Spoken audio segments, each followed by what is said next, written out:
কিছুদিন আগে সে বলছে যে এই পৃথিবীতে যার কাছেই একটি বড় মোবাইল আছে, এই নেতানিয়াহু বলছে, হ্যাঁ, সে বলছে যার হাতে একটা বড় মোবাইল আছে সারা পৃথিবীর, মনে রাখতে হবে তার হাতেই আমাদের ইসরায়েলের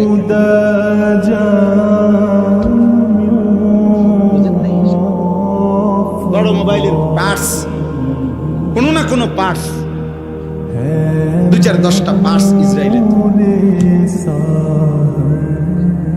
বুঝে নাই হিসাব ভাইয়া, ওরা আম করে কেমনে আটকাই লাইছে। আমাদের চুল, আমাদের চেহারা,